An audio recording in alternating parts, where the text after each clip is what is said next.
Hey y'all, RJ, CNC Metalworks. This is it. I'm the old one, Levi, he's the owner. And this is the shop, this is what we do, or we do different. Love custom. And it's been a little while. We finally had our first little camera glitch. My fault.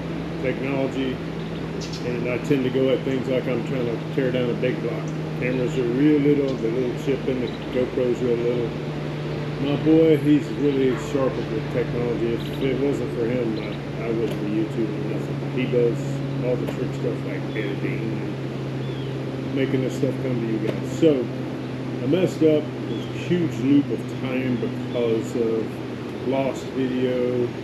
The chip wouldn't read. A lot of technical stuff that he could probably elaborate on. But the truth is, this is our do-over, mulligan, here we go again, video. I got thinking about it, and I actually got the idea from Levi. He's just like, content is exactly what it is. I'm subscribed to a bunch of everybody out there that kind of does the same thing.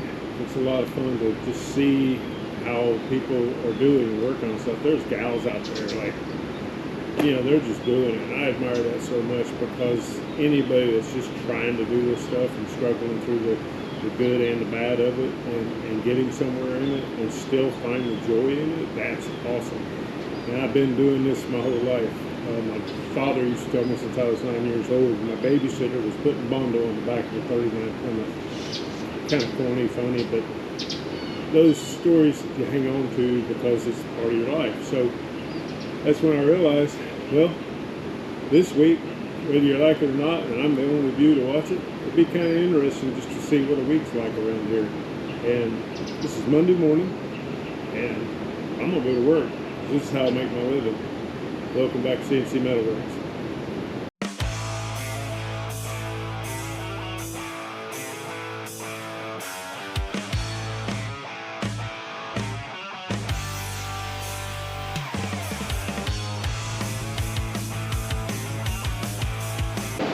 Alright, shop's clear. Well, load out, tools up.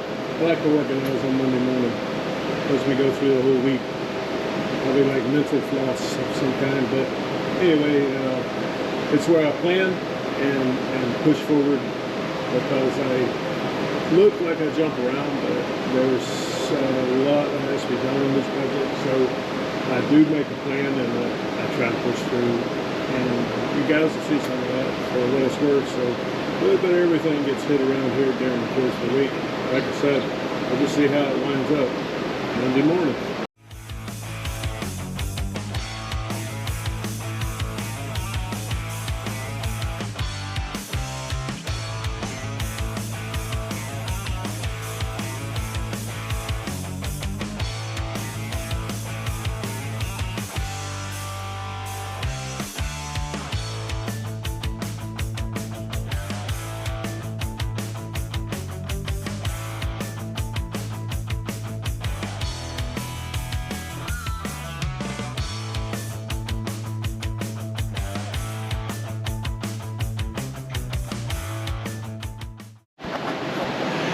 Another project here, 1966 first gen Bronco, first year of the first gen Bronco.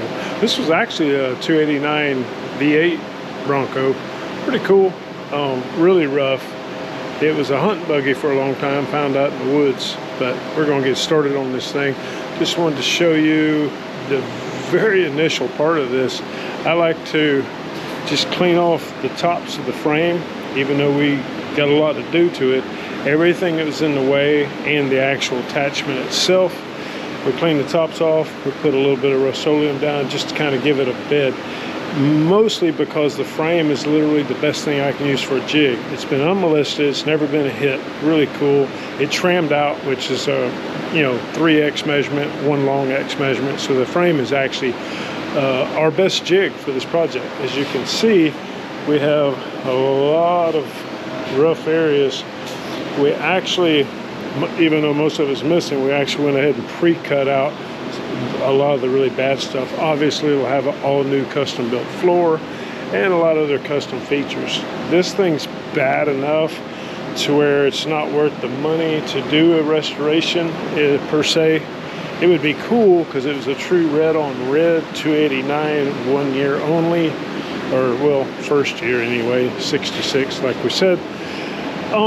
But she's so far gone, and the way the funds work around here, I'm going to be able to actually put it back on the road and enjoy the thing, just hot rodding it a little bit. I know some of the purists probably won't like that, but I'm a custom car guy. I'm going to stick to my roots, and this came out of the woods. Everybody gave up on it, and we're going to put it back on the road. So it's better for it than rotting away into nothing. Got a ways to go, but on to the next thing we're doing today.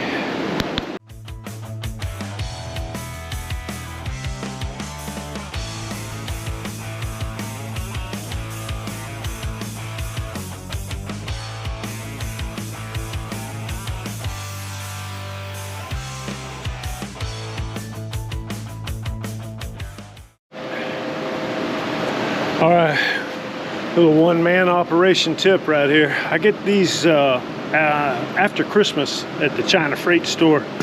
This one is for like a quad runner, 3,500. Really cheap, but they had racks of them in January. Those after Christmas sales up there are pretty cool if you want to get something to help you out cheap. I just made a little bracket and bound all this up together.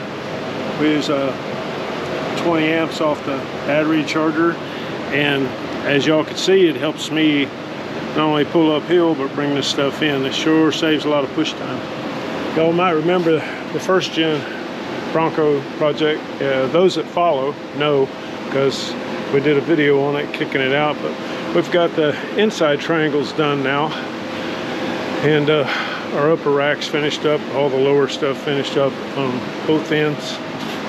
The bridge is tied in, the back end stuff, the upper triangle links. So she's almost a roller. It's back in now for the fuel tank and exhaust.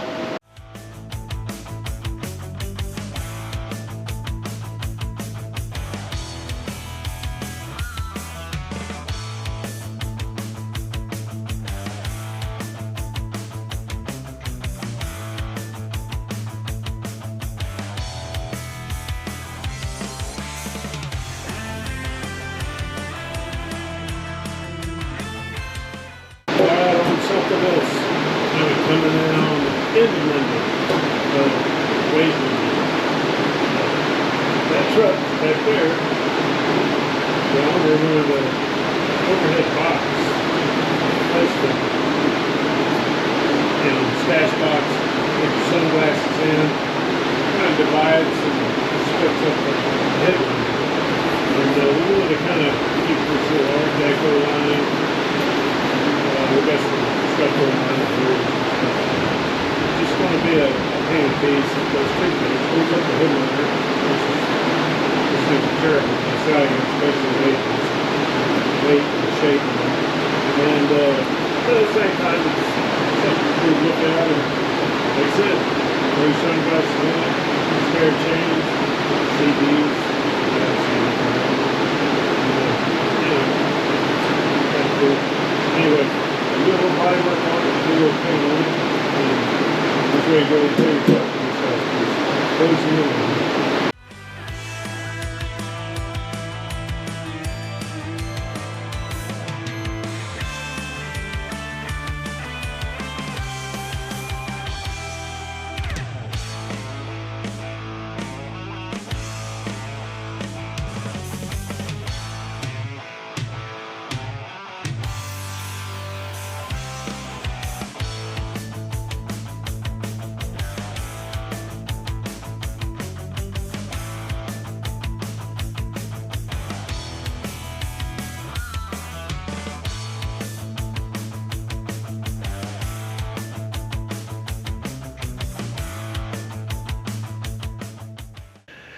Just a little finished up piece. Overhead console, of course this would be upside down version, but we make everything in metal, of course, really close. This thing's really neat because it'll have this little hidden turn always with it, kind of one-piece lockout. It wedges up in the shape of the face header, this little V right in the center. As it's pressed up into the headliner, you turn and lock this, and the neat thing is right behind it, right here, the ceiling molding goes in. So you'll have this nice little rolled and pleated headliner, and this neat little piece. I like to always, no matter how close I get my metal work, some guys will spray, fill, and block, and you could probably do that on any of this, but if I can get the metal work close enough, both in shape and style, we go to epoxy. We'll tooth that up like 80 grit, a little bit of polyester fill, and just start blocking it. I like to finish with the steel glaze, just for most of the scratches and little air pits and things, anything that's problematic. Really helps out on that first coat of primer. It's a thin, wispy coat. The shape's there. It was solid enough. You could have covered it, but in this case, the man wants it painted black with the rest of the truck, and it's going to be obviously shiny, high gloss black, so we wanted to come out as nice as possible. So a little bit of effort goes a long way, and there's really not much on there. Super thin. Adds to how we want to do our shapes. I wanted to take the ribs and kind of flare them off into nothing, and that piece will be primed, blocked, and painted and installed in that truck right over there. And right now what we want to do is go over here to wrap up for Monday. I usually try and set myself up for the next day, just something. This is one of a couple 51 fenders off of Mercury. We're not only customizing, but we're going to have to do some work to and save rot, repair, dents, a lot of metal massage. This thing had been out in the field and really let go and rusted. I found out a long time ago I can use this phosphoric acid metal treatment.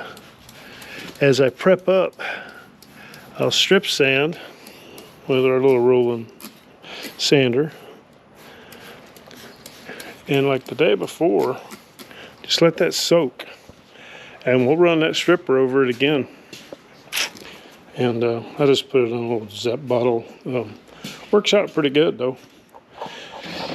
And that does the deal for the day. So that's Monday.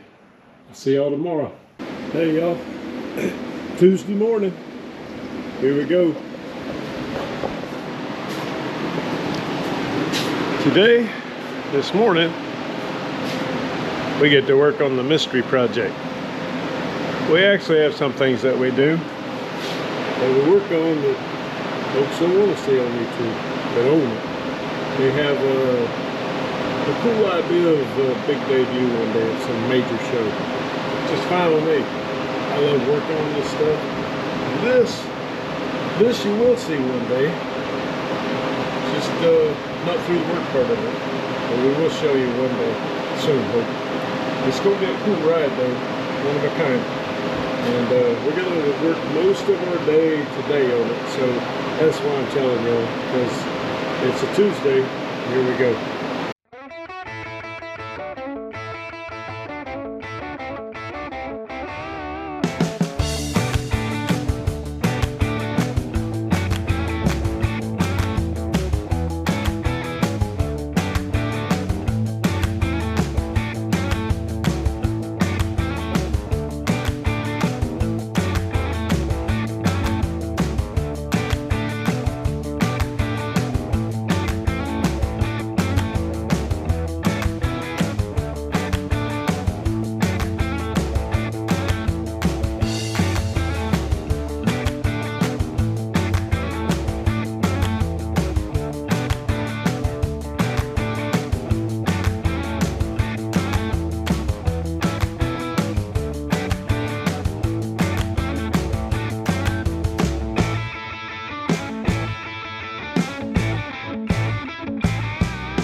That little stuff, we try and do a little bit to it on a daily basis. If we don't, it tends to get pushed to the side. So I try and just keep things like this going. We know we need it, and it's not a one-day deal. Just kind of over a period of time. But got that little bit of body work done from yesterday. Now she needs a little primer. We're going to use a 2K fill primer and stack it up, because that's why they call it fill primer. And we'll be able to put a few coats on, have a look at it, put a little guide coat on it, and do some more blocking, and we'll get it ready for paint.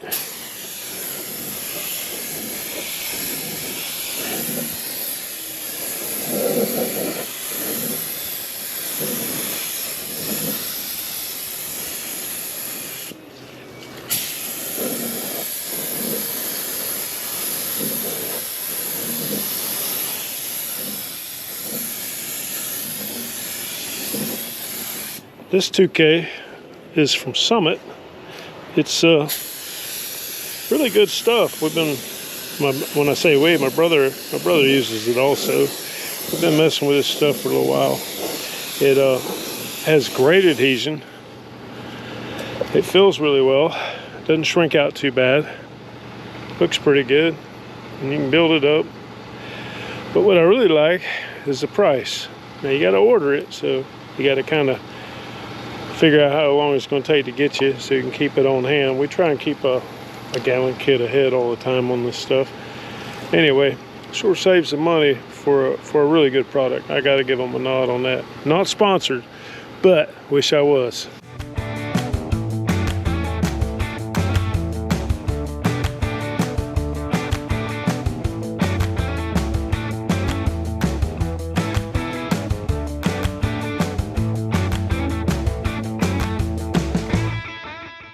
All right, just a quick recap on our Tuesday.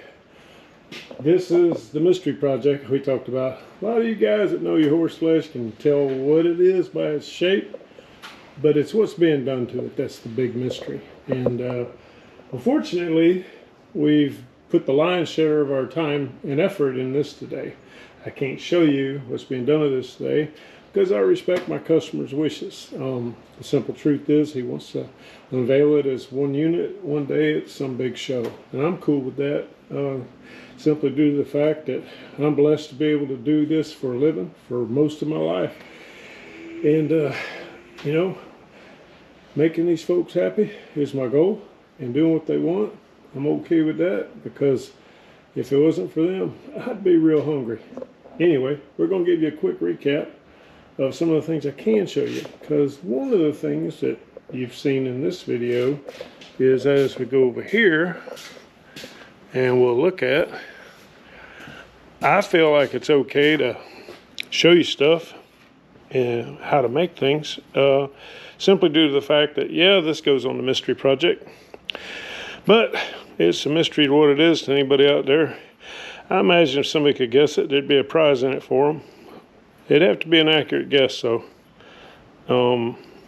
But I just wanted to show you guys that you can use this technique. You remember the big thing was screwing the first pattern down. Think two-dimensionally to that wood buck. I don't know the science, if that's an actual heat sink, maybe, maybe not. Somebody can comment on that. But I've always had a lot of success at making stuff like this. It stays really, really straight and true. Very little work as far as the dolly and everything and the effort goes, and it makes for a really cool scupper type flange. Use this for all kind of things, even the little ones we make for like where wiring harnesses and stuff coming in and out. And I know y'all remember our little bodywork piece overhead that we did.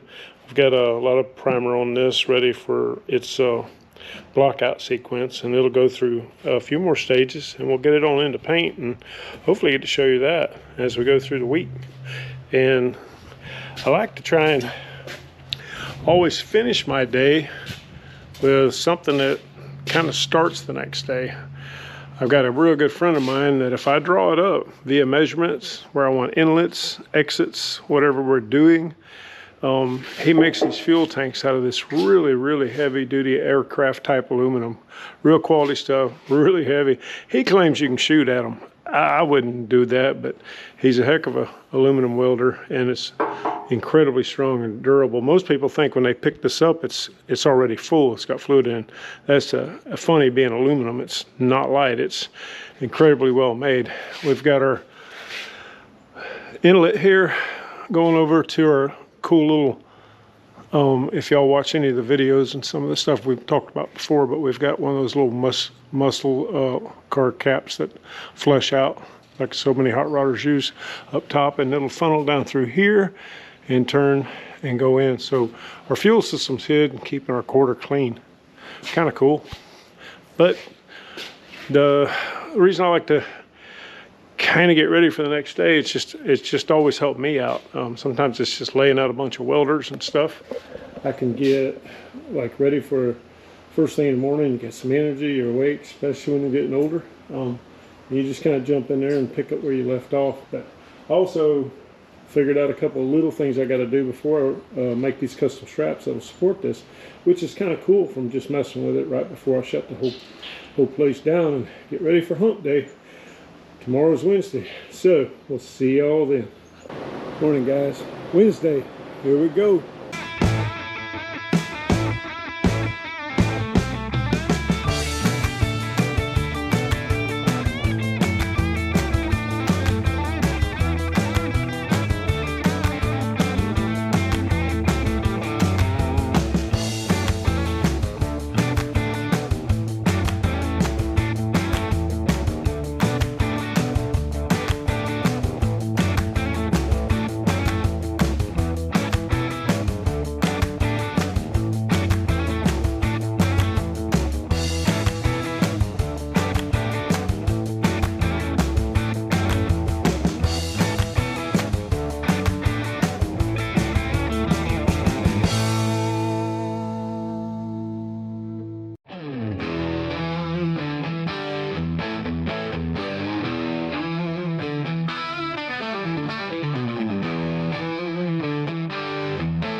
All right, the fuel tank is strapped in.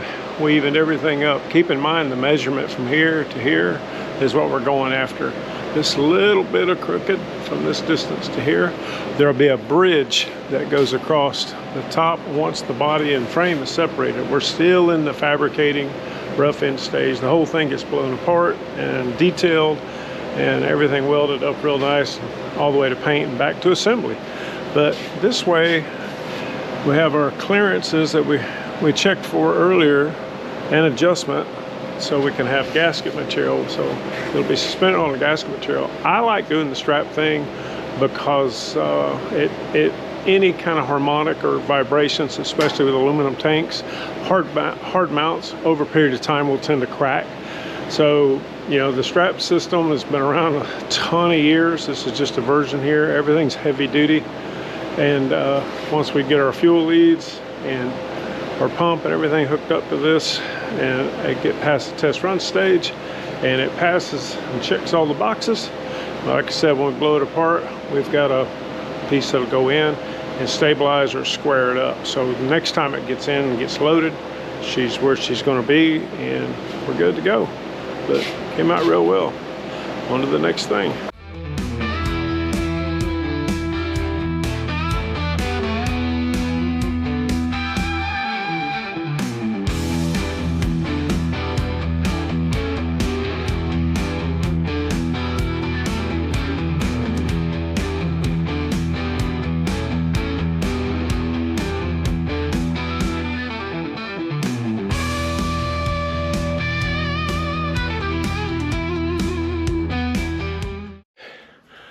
Well, that's it for Wednesday. We got a whole bunch of welding. You can still see the welder over there. A couple pieces fabbed here that we're using. I feel like it's okay to show y'all the little pieces, because even though this thing's kind of top secret, it's still being worked on almost every day. Anyway, I'll go over here and show you the tank one last time. We got this bad boy strapped in, ready to go. That'll give us plenty of fuel. There's only about 13 gallons on a side tank on the original first gen Broncos. Of course, this thing's been highly modified via suspension, driveline, everything, even the automatic. We've had a lot of cool things that is going to make this thing fun. But this tank, being custom built and changing the route, I managed to get almost 19 gallons here, so that'll help out a lot. And then we wrap up our day with the block work that we've been talking about all week long, just hitting a little at a time every day. And as y'all can see, this thing gets closer and closer to paint. We're down to being really close, except for where some of the guy code has showed us a couple little tiny places here and there that we're gonna kind of work on. And I got a phone call. That's a customer. I'll be right back. Well, thanks for Wednesday, guys. I appreciate Wednesday. I'm going to catch this phone. Got to talk to customers even when the day's over. See y'all tomorrow. Thursday morning. Back to work.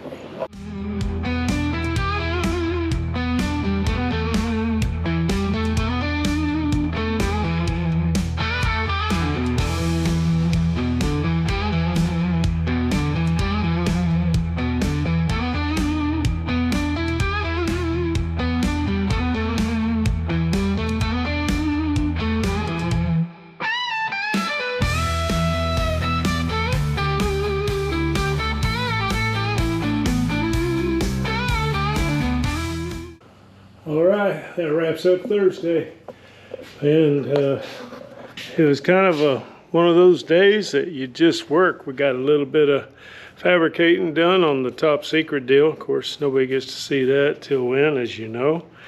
And then it was pretty much all day bracket making. Tomorrow we get to do a little install on this. It's times like this when you can't help but admire guys like Hardcore Fab. You know, they got that computer controlled plasma table, and you make all these all day long by hand. You can sure appreciate that thing. I'd have to go out every morning and give that thing a hug. Probably give it a name, like a chick's name. Penelope Plasma. Yeah, it's okay. We'll still get her done with what we got, and tomorrow we'll see about putting it all together and see how it comes out. Hey y'all, Friday morning, wrapping up our work week. 5 days, regular business. Let's go.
Camaro project has a triangulated 4-link, all custom brackets, QA1 shocks, all custom brackets, everything made in the house. We accomplished our goal in this week. All that's left is some trim on some of the metalwork. We're going to trim all that off, and then we're going to do some nice little finishes on the brackets and the welding. I got a little web piece that goes in the center of that, helps strengthen it up. We're also going to knock down some of those little tower tops from the old parallel links. And now we got room for our rear seat and rear passengers. Win-win. All right, it's Friday. It's a wrap on a 5-day work week. That's just the regular stuff. Just give you guys an idea how I make a living at this. And I'm very fortunate, very blessed. Some great customers. I'd like to say thanks to each and every one of them.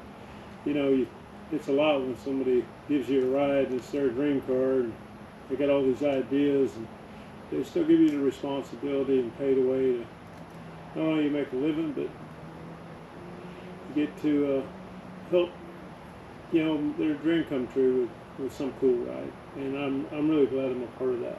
This whole YouTube thing started with my stepson, and he does all the hard work, things I can't do. For instance, technology.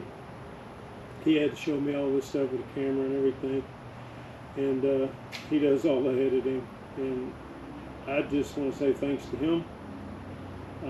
The YouTube thing is fun, and that's all we meant it to be. We don't make anything at this. We don't have that many subscribers, but what we do have is pretty incredible.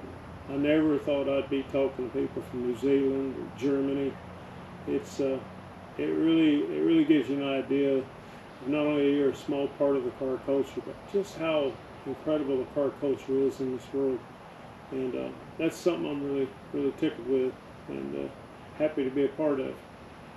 I hope something along the way helps somebody. That's the ultimate deal. The ones that are watching this, sticking with it, because technology-wise, I destroyed the camera last week. I said in the beginning of this, and my boy fixed it all up for us, got us going again, but we missed a few weeks, and we had a few subscribers drop off. No big deal. It's all fun. We're going to keep going though, and even my own subscriptions, one thing I always like to watch, look out for, is the progress, you know, the particular projects, how they go about it, what they're doing.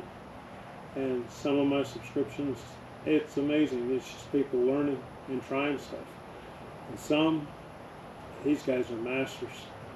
It's incredible to see the work they can do. I've been at this my whole life, and I don't hold a candle to some of these guys out there. And I'll tell you what, I learned from them, and that's really cool. And we're going to show y'all this little bit of content for an average week around here, and we're going to get back to some of the projects. Rat Rod's got a bunch of stuff coming up. Pop's Blade 39, we've got a really special video coming up on that. So, you know, like, subscribe, share. We appreciate each and every one of you. We really do. It's really interesting to watch what does well and what doesn't do well. We don't really know anything about it, but we're having a good time. And the best part of it all is we get to do this. And that's the funnest part of all of it. And I guess we'll see you when we see you on the next video. Thanks for watching.